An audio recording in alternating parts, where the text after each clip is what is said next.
தமிழகத்தைச் சேர்ந்த 6 மாநிலங்களவை உறுப்பினர்களின் பதவிக்காலம் வியாழக்கிழமையுடன் நிறைவடைகிறது. இதில் மதிமுக பொதுச் செயலாளர் வைகோவும் பாமக தலைவர் அன்புமணி ராமதாசும் அடங்குவர்.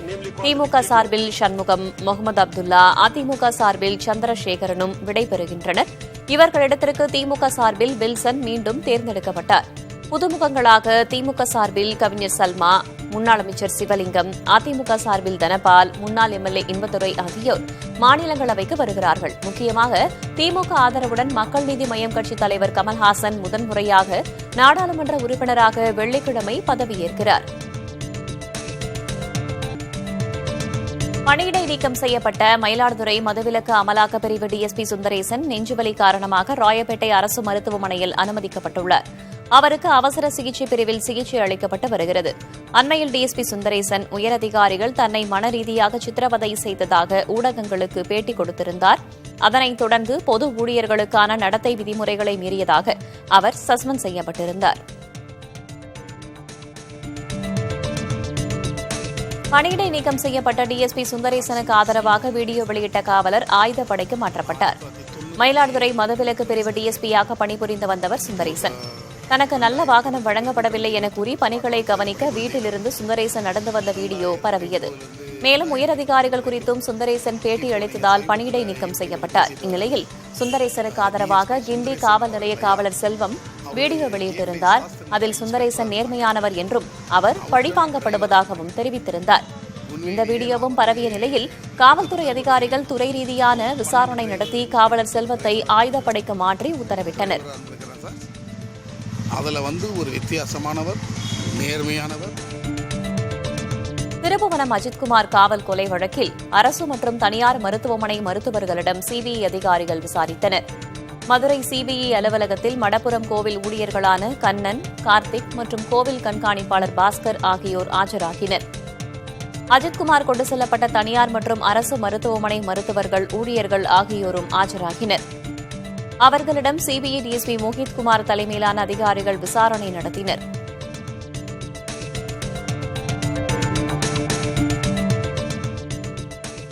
திருநெல்வேலி புதிய பேருந்து நிலையத்தில் லட்சக்கணக்கில் வாடகை செலுத்தாத 6 கடைகளுக்கு சீல் வைக்கப்பட்டது. பாளையங்கோட்டை புதிய பேருந்து நிலையத்தில் உள்ள நெல்லை மாநகராட்சி கடைகளுக்கான வாடகையை சிலர் ஆண்டு கணக்கில் செலுத்தாமல் இருந்து வந்தனர். இதனால் மாநகராட்சிக்கு வருவாய் இழப்பு ஏற்பட்டதை அடுத்து வாடகை செலுத்தாத கடைகள் மீது நடவடிக்கை எடுக்க ஆணையர் மோனிகா ராணா உத்தரவிட்டார். இதனையடுத்து லட்சக்கணக்கில் வாடகை செலுத்தாத 6 கடைகளை அதிலிருந்த பொருட்களுடன் அதிகாரிகள் சீல் வைத்தனர்.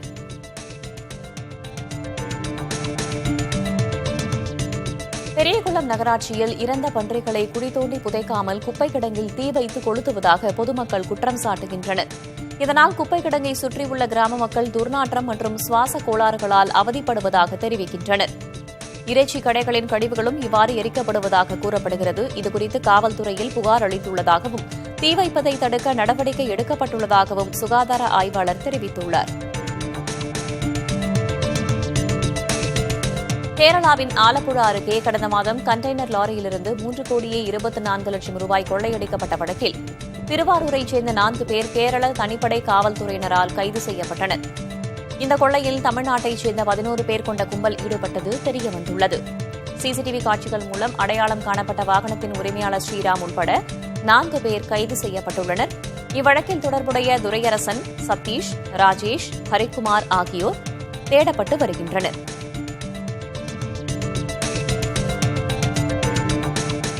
சென்னை மெட்ரோ ரயில் திட்டத்தின் 2ஆம் கட்டத்தில் பனகல் பூங்காவிலிருந்து கோடம்பாக்கம் மெட்ரோ நிலையம் வரை வெற்றிகரமாக சுரங்கம் தோண்டப்பட்டுள்ளது. மெட்ரோ ரயில் திட்டத்தின் 2ஆம் கட்டத்தின் 4வது வழித்தடத்தில் கலங்கரை விளக்கத்திலிருந்து கோடம்பாக்கம் வரை சுரங்கம் அமைக்கும் பணிகள் நடைபெற்று வருகின்றன. அதன் ஒரு பகுதியாக பனகல் பூங்காவிலிருந்து கோடம்பாக்கம் வரை சுரங்கம் அமைக்கும் பணியை கடந்த ஆண்டு மே 2ஆம் தேதி மயில் எனும் சுரங்கம் தோண்டும் இயந்திரம் தொடங்கியது. தற்போது அந்த இயந்திரம் கோடம்பாக்கம் நிலையத்தை வெற்றிகரமாக வந்தடைந்தது.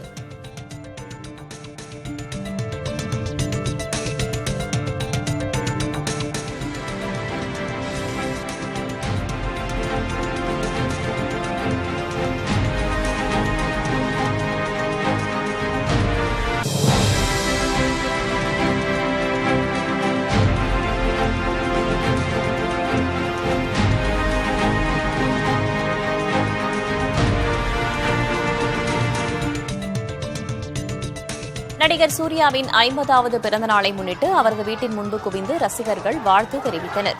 சென்னையில் உள்ள வீட்டின் முன்பு ரசிகர்கள் குவிந்த நிலையில் அவர்களை நோக்கி கையசைத்த சூர்யா வாழ்த்துக்களை ஏற்றுக்கொண்டார். சூர்யாவின் பிறந்தநாளையொட்டி அவர் நடித்து வரும் படங்களின் அப்டேட்டுகளும் வெளியாகி உள்ளன.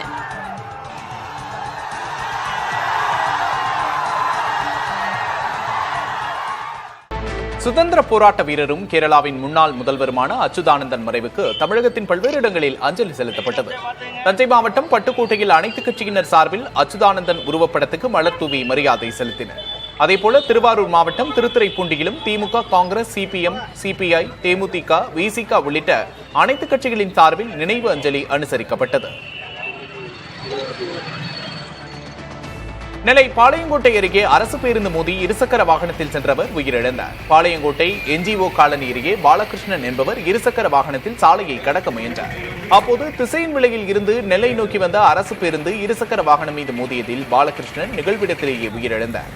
மேலும் இருசக்கர வாகனம் பேருந்தின் அடியில் சிக்கிக் கொண்டதோடு பேருந்து சாலை தடுப்பை இடித்து நின்றது.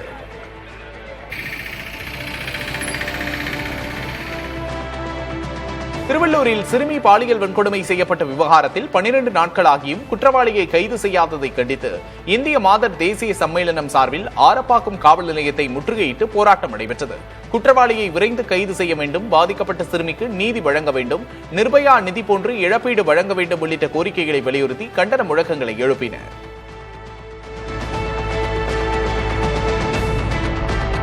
குமரி மாவட்டத்தில் கடந்த சில நாட்களாக பெய்து வரும் மழையால் இளநீர், நொங்கு விற்பனை வியாபாரம் கடுமையாக பாதிக்கப்பட்டுள்ளது. தக்கலை சுற்றுவட்டார பகுதிகளில் சில நாட்களாக மழை பெய்து வருவதால் நுங்கு, இளநீர் பானங்களை அருந்த மக்கள் ஆர்வம் காட்டவில்லை. இதனால் மார்த்தாண்டம் வழியாக திருவனந்தபுரம் செல்லும் தேசிய நெடுஞ்சாலையோர கடைகள் வெறிச்சோடி காணப்படுகின்றன.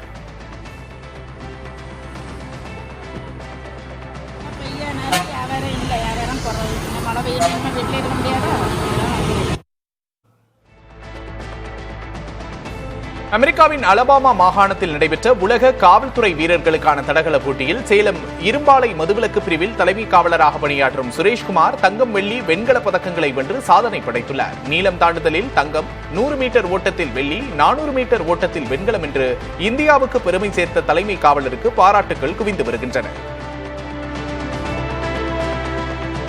திருவாரூரில் அரசு பேருந்தில் கஞ்சா கடத்திய இளைஞர் கைது செய்யப்பட்டார். நாகப்பட்டினத்திலிருந்து கரூர் சென்ற பேருந்தை கானூர் சோதனைச் சாவடியில் காவல்துறையினர் சோதனை செய்தனர்.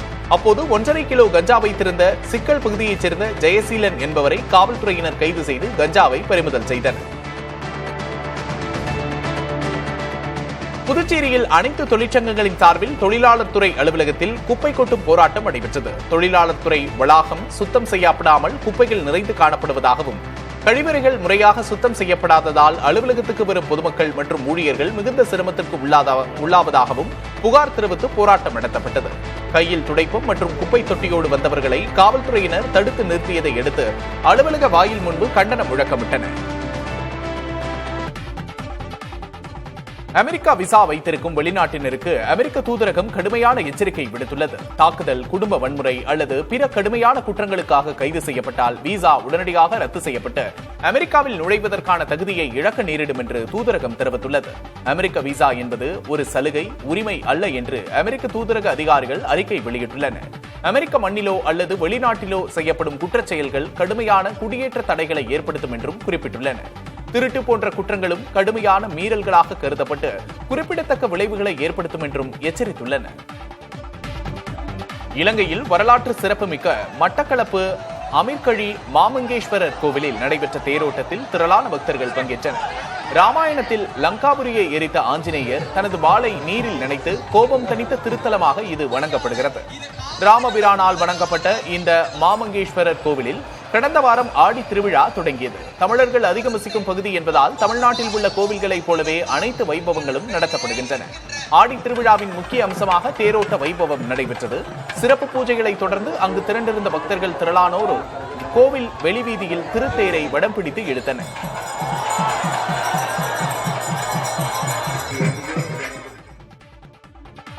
ஐரோப்பிய நாடுகளுடன் துருக்கியில் இந்த வாரம் அணுசக்தி பேச்சுவார்த்தை நடத்தவிருப்பதாக ஈரான் அறிவித்துள்ளது. இஸ்ரேலோடு நடைபெற்ற 12 நாள் போர் முடிவுக்கு வந்த பிறகு ஈரான் நடத்தும் முதல் பேச்சுவார்த்தை இதுவாகும். இந்த போரின் போது இஸ்ரேலும் அமெரிக்காவும் ஈரானின் அணுசக்தி மையங்கள் மீது மிக கடுமையான தாக்குதல் நடத்தி சேதப்படுத்தியுள்ள சூழலில் தொடங்கவிருக்கும் இந்த பேச்சுவார்த்தை மிகுந்த எதிர்பார்ப்பை ஏற்படுத்தியுள்ளது. இந்தியாவின் பொருளாதார வளர்ச்சி நடப்பு நிதியாண்டில் 6.5% குறைய வாய்ப்பிருப்பதாக ஆசிய வளர்ச்சி வங்கி தெரிவித்துள்ளது. பொருளாதாரம் 6.7% வளரும் என அவ்வங்கி ஏற்கனவே கணித்திருந்தது. சர்வதேச அளவில் வர்த்தகத்தில் நிகழும் நிலைத்தன்மையின்மை மற்றும் அமெரிக்காவின் அதிக வரி காரணமாக ஏற்றுமதி முதலீடுகள் பாதிக்க வாய்ப்பிருப்பதாக ஆசிய வளர்ச்சி வங்கி கூறியுள்ளது. அதே நேரம் உலகின் மிக வேகமாக வளரும் பொருளாதாரம் கொண்ட நாடாக இந்தியா இருப்பதாகவும் தெரிவித்துள்ளது. பாமக நிறுவனர் ராமதாசின் தைலாபுரம் வீட்டில் வைக்கப்பட்டிருந்ததாக கூறப்படும் ஒட்டுக்கேட்பு கருவி காவல்துறையிடம் ஒப்படைக்கப்பட்டுள்ளது. பாமகவின் தலைமை நிலைய செயலாளர் அன்பழகன் கிளியனூர் காவல் ஆய்வாளர் கலையரசியிடம் அந்த கருவியினை ஒப்படைத்தார். லைகா சிம் பொருத்தப்பட்டிருக்கும் அந்த கருவி பேசும்போது மட்டும் ஆன் ஆகும் என அன்பழகன் தெரிவித்தார். தனது வீட்டில் ஒட்டுக்கேட்பு கருவி இருந்ததாக ராமதாஸ் குற்றம் சாட்டியிருந்த நிலையில் அது தொடர்பான புகாரை கிளியனூர் காவல்துறையினரும் இணையவழி குற்றப்பிரிவு காவல்துறையினரும் அடங்கிய தனிப்படை விசாரித்து வருகிறது. சென்னை அப்போலோ மருத்துவமனையில் ஓய்வில் உள்ள முதல்வர் மு.க. ஸ்டாலின் இன்னும் 3 நாட்களில் வீடு திரும்புவார் என்று அவரது சகோதரர் மு.க. அழகிரி தெரிவித்துள்ளார். கிரீம் சாலையில் உள்ள மருத்துவமனையில் 3வது நாளாக முதல்வர் ஓய்வில் உள்ளார். அவரை 2வது நாளாக இன்றும் அவரது சகோதரர் மு.க. அழகிரி சந்தித்து நலம் விசாரித்தார். அப்போது செய்தியாளர்களிடம் பேசிய அவர் முதல்வர் நலமாக இருப்பதாகவும் இன்னும் 2-3 நாட்களில் வீடு திரும்புவார் என்றும் தெரிவித்தார். நல்லா இருக்காரு. சார் எப்போது வீடு திரும்ப சார்? இன்னும் 2 நாள்ல 2-3 நாள்ல வீடு போடுவார். முதல்வர் மு.க. ஸ்டாலினின் உடல்நலம் குறித்து வதந்தி பரப்பினால் கடும் நடவடிக்கை எடுக்கப்படும் என்று மருத்துவத்துறை அமைச்சகம் எச்சரித்துள்ளது. சென்னை கிரீன் சாலையில் உள்ள அப்போலோ மருத்துவமனையில் முதல்வர் மு.க. ஸ்டாலின் சிகிச்சை பெற்று வரும் நிலையில் அவரது உடல்நிலை குறித்து சமூக வலைதளங்களில் தவறான தகவல் மற்றும் வதந்திகள் பரப்பப்படுகின்றன. அப்போலோ மருத்துவமனை வெளியிடும் அறிக்கையை தவிர மற்ற எந்த தகவலும் உண்மை இல்லை என தெரிவித்துள்ள மருத்துவத்துறை தவறான தகவல்களை பரப்பினால் கடும் நடவடிக்கை எடுக்கப்படும் என்று எச்சரித்துள்ளது.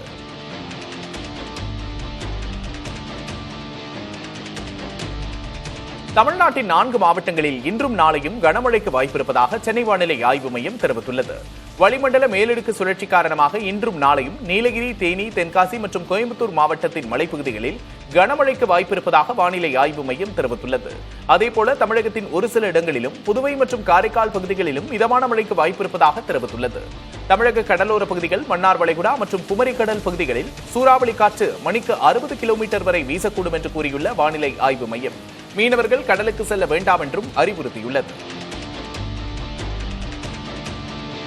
2019 தேசிய தூய காற்று திட்டம் அமலான பிறகும் சென்னையில் PM10 மாசு அளவு வெறும் 12% மட்டுமே குறைந்துள்ளது. இது மும்பை, கொல்கத்தா போன்ற நகரங்களை விட மிக குறைவு என்று தகவல்கள் வெளியாகியுள்ளன. இருப்பினும் தமிழ்நாட்டின் பிற நகரங்கள் காற்று மாசு குறைப்பில் சிறப்பான செயல்பாட்டை காட்டியுள்ளன. குறிப்பாக தூத்துக்குடி PM10 அளவில் காற்று மாசு 54.5% குறைக்கப்பட்டுள்ளது. மதுரையில் PM10 அளவு 53 விழுக்காடாகவும் திருச்சியில் 45 விழுக்காடாகவும் குறைத்து தேசிய தர அளவை விட குறைவான மாசை கொண்டுள்ளது. பஹல்காம் தாக்குதல் ஆபரேஷன் சிந்தூர் குறித்து நாடாளுமன்றத்தில் அடுத்த வாரம் 32 மணி நேர விவாதத்திற்கு மத்திய அரசு திட்டமிட்டுள்ளதாக தகவல்கள் வெளியாகியுள்ளன. இரு அவைகளிலும் தலா 16 மணி நேரம் விவாதம் நடைபெறும் என தெரிகிறது. வரும் வாரம் 28ஆம் தேதி மக்களவையிலும் 29ஆம் தேதி மாநிலங்களவையிலும் இவ்விவாதம் இருக்கும் என தெரிகிறது.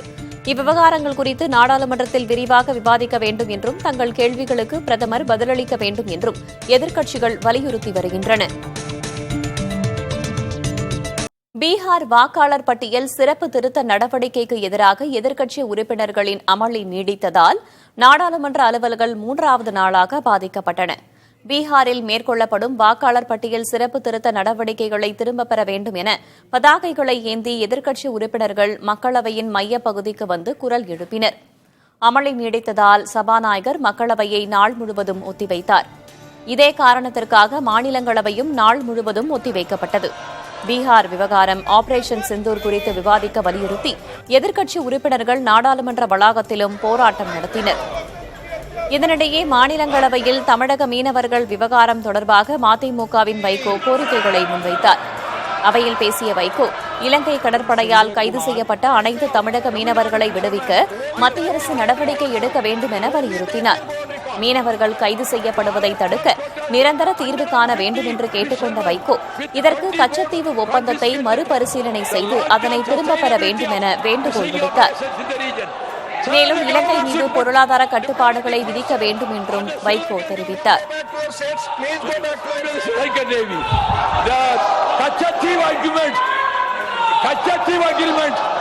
அரசுமுறை பயணமாக பிரிட்டன் மற்றும் மாலத்தீவு ஆகிய 2 நாடுகளுக்கு பிரதமர் மோடி புறப்பட்டார்.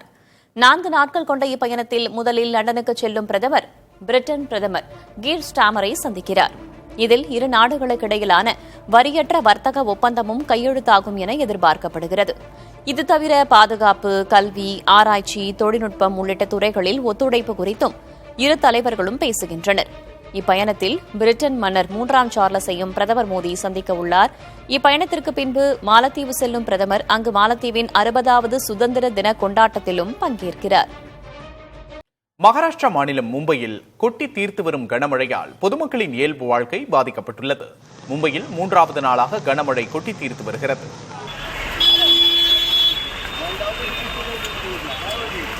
இருபத்தி 4 மணி நேரத்தில் அந்த நகரின் பல்வேறு இடங்களில் 100 மில்லிமீட்டருக்கும் அதிகமான மழை கொட்டி தீர்த்துள்ளது. இதனால் பல்வேறு இடங்களில் தண்ணீர் தேங்கி வாகனங்கள் நத்தை போல ஊர்ந்து செல்கின்றன. அந்தேரி சுரங்கப்பாதையில் செல்ல வாகனங்களுக்கு தடை விதிக்கப்பட்டுள்ளது. இதனிடையே மும்பைக்கும் அதனை சுற்றியுள்ள 6 மாவட்டங்களுக்கும் இந்திய வானிலை ஆய்வு மையம் ஆரஞ்சு எச்சரிக்கை விடுத்துள்ளது. இதனால் மும்பையில் கன முதல் அதி கனமழை பெய்யக்கூடும் என்று எதிர்பார்க்கப்படுகிறது. இதனிடையே பந்தப் மேற்கு பகுதியில் உள்ள மலைப்பகுதியில் மண் சரிவு ஏற்பட்டுள்ளது. இதில் 2 வீடுகள் இடிந்து விழுந்து சேதமடைந்தன. அந்த வீட்டில் இருந்தவர்கள் முன்கூட்டியே வெளியேற்றப்பட்டு விட்டதால் உயிரிழப்பு தவிர்க்கப்பட்டது.